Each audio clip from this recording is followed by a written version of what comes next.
this, I'm keeping secrets in my head, or any space you can find. Glad to see that I could help make your life a bit easier. But have you ever thought of how I felt? You need to think about your behavior.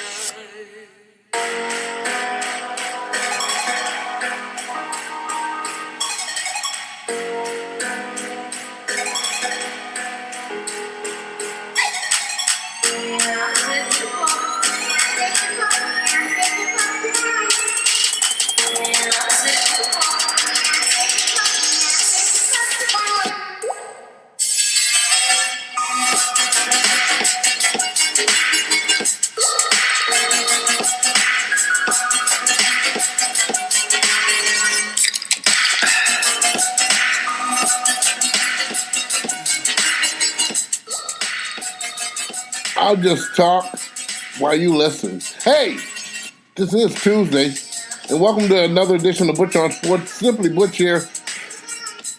Thanks for tuning in. A wee day off, under the weather here. Under the weather big time. I'm glad I'm in the studio where basically I can keep everything to myself instead of using the internet and whatever it may be to get everything accomplished. It's called podcasting. It's great. It's divine. It's beautiful, man. I tell you, it's beautiful.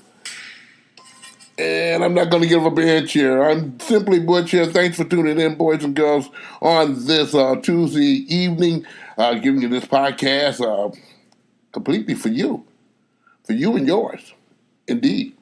I'm going to do the inevitable here.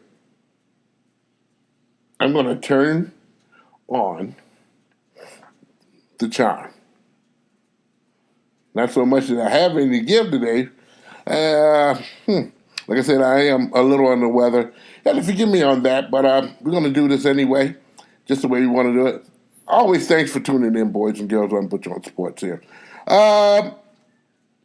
Detroit Lions have designated defensive end Ezekiel Ansah as a franchise player. Ansah finished the 2017 season with 12 sacks and 44 total tackles, and 39 of them are solo, 1 forced fumble, 1 for fumble recovery. He's a first-round draft pick selected 5th overall by the Detroit Lions in 2013 out of Brigham Young University. Ansah's total career includes 73 games,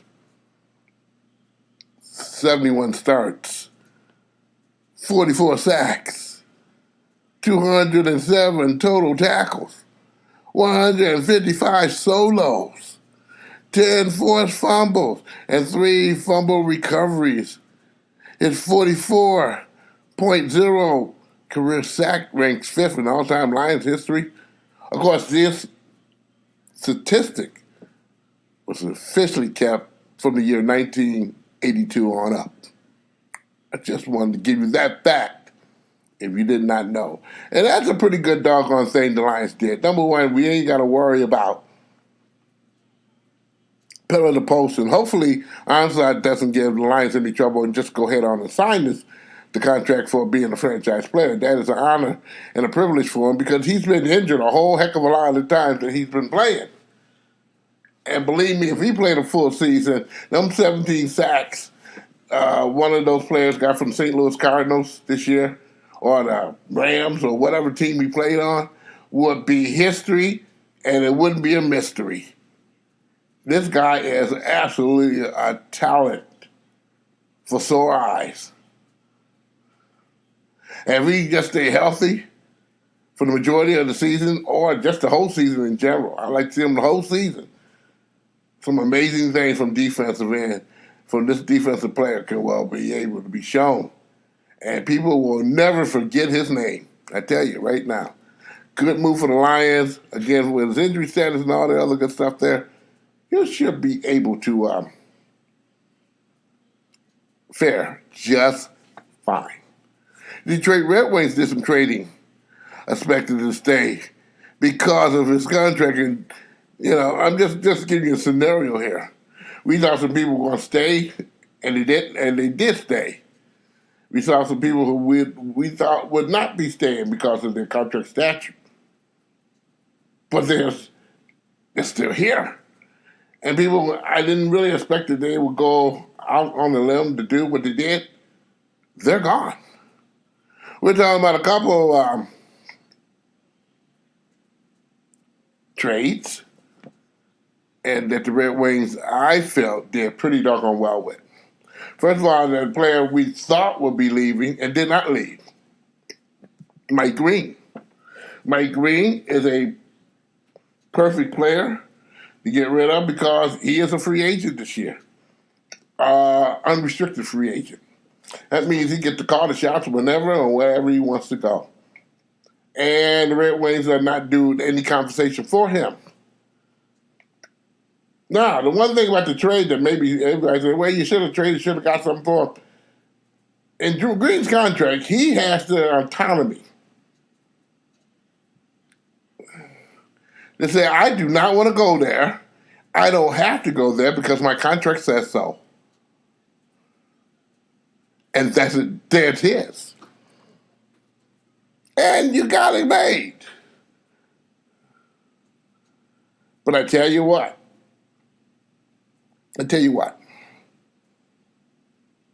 I don't expect to see him around unless he really wants to be a part of the Detroit Red Wings. I heard on an interview he loves Detroit. Everybody loves a place when they pay him. And it's in his best interest to be nice. But we'll see how lovely he loves this place at the end of the season. And other teams are beckoning at his doors, or may not. Versus the Red Wings really would really appreciate this guy to be here, because he is a special type of player. And by golly, let's see what happened. Now, the other two they got rid of just before 3 o'clock on Monday, last week. Or should I say yesterday. A player known to you and all love as Thomas Tatar went to the Vegas Golden Knights for a first-round pick this year, a second-round pick in the year 2019, and that's from the New York Islanders, boys and girls, and a third-round draft pick in 2021. Red Wings, they acquired a first-round draft pick for the 2018 NHL entry draft. So they did pretty good on that. They did pretty good on that indeed. And they get some extra draft picks for the years to come to kind of bulk up. Thomas Tatar, 27, he was second in the Red Wings with 16 goals, ranked 6th on the team with 28 points, which is not too much for a season that contains almost 82 games, and then some. 16 goals, 12 assists. Seemed like, I don't know, that's a letdown. And I think he would be good for Tatar to get somewhere where, basically right now, he could do some damage, which is a first-place Vegas Golden Knights team. Did you ever thought an expansion team would have the autonomy to just come out the bell? The last expansion team that did that was Colorado Rockies.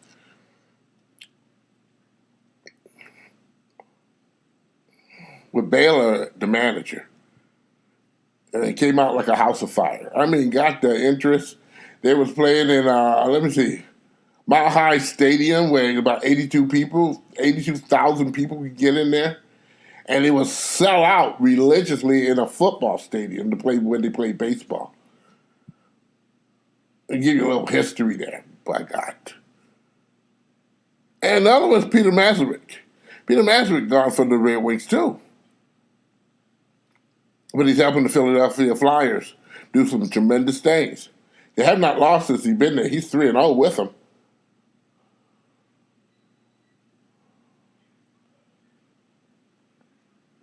But he's going to acquire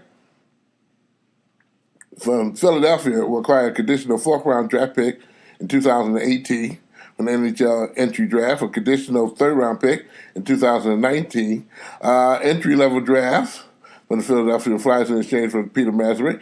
All that good stuff there. He played some good games.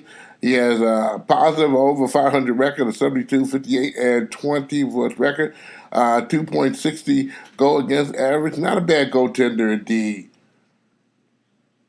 Not a bad goaltender at all. And a shutout percentage is pretty doggone good. The nice thing about his trade is the better that Peter Mazerik does this year, and the higher or the longer the Flyers go, Red Wing gets to get their pick upgraded. For instance, I just mentioned this year entry draft was a fourth. Now, if they get in the playoffs, it'll be a third. If they get in the next round, it'll be a second. If they go to Stanley Cups, there'll be a first. So, they ain't got to wait too long to get talent from the Flyers if Peter Mazerik does good. Sometimes you got to be creative in some of your trades you do, and Ken Holland seemed to maybe acquiring a knack for that. A lot of people look at Ken Holland and think, hey, this is a general manager, don't know what he's doing. For a man who for years been paying over the salary cap or not being able to get any players because of the salary cap, I think Ken Holland knows how the salary cap works. I think what his accomplishment right now is get as below that salary cap as he can. So when there's a point in time where he can get better players on this team because of the measure of money you have to spend for it, he's able to afford it. And don't have to skip an arm and a leg. That's pretty doggone good. I think it's very enjoyable myself. And the Red Wings, again, they pick up some things that they don't have in the first place. Talent. Now, this means the OHL players and some of the Toledo Walleye players that the Red Wings have recently acquired, they'll be able to come to Grand Rapids because some of the Grand Rapids kids are going to be coming down to the Major League level for the Detroit Red Wings. And we're going to get to see some talent live. Red Wings have won last two. They're only 5 games away from a playoff spot, too. Let's see, work in progress. Work in progress is a good thing. Meaning, work in progress, we talk about the Detroit Pistons. If I didn't say things that were not too right, boy, oh boy, this would just mess the column. But I've said some things about Detroit Pistons that maybe some of you fans have said, you're much too hard on them. Oh, you think you know every doggone thing. Oh, come on. The Pistons have a chance. Have you looked at this team on the court? Have you looked at this team and the mentality that they play? Have you looked at this team and its drive, its grit, its values? Do you look at this team every doggone time they hoist a three-pointer up, knowing doggone well they can't make it? Do you look at this team when they go down the floor playing defense and they play this drag little doggone zone that has no confidence for a flea? I tell you, I think the thing to look at this particular team is right now they're not putting up an effort at all. And I've said it once, I said it again, I've said it a million times. This is not nothing against Dan Van Gundy. He has been very thoughtful, very honest, very decent, and letting his feelings know about this particular team in general. Now, is those particular comments he's making to us, the media, is coming across to his players where they're being resilient or resentful as the thing coming up? I think they're being resentful. And that's something Stan Van Gundy has to learn how to kind of figure out quick, fast, and in a hurry. Because while they're being resentful, they're not playing the ball game that really they should be playing. They're right. Stan Van Gundy is very right. They're not playing defense at all. When you see a player like Bullock on the floor just looking, just trotting down the floor, like, he has Everything going on. Hey, he signed me for a year contract. I no longer have to go up to Grand Rapids anymore. Hey, I got it made. I can pimp him. Luke Kennard has just been a wipeout.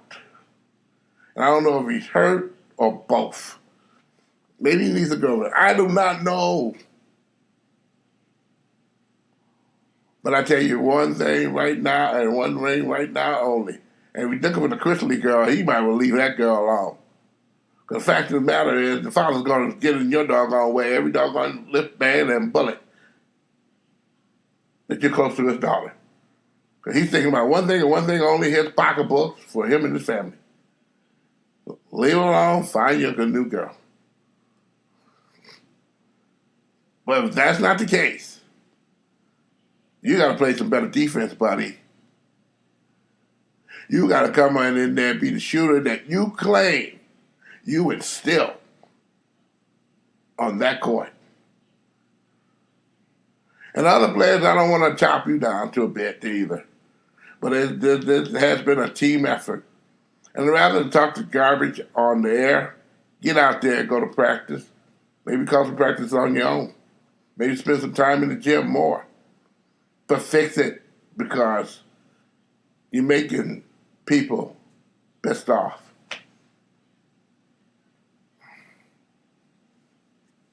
In this society. Last week, on Friday, the Pistons had a sellout crowd, first one this year. It's the Boston Celtics, 20,000 people. They got to do a better job. They really do. I mean it. Just going to get some background music here for a minute. Look like John Cena just got his rear end kicked by. No, it looked like the other way around.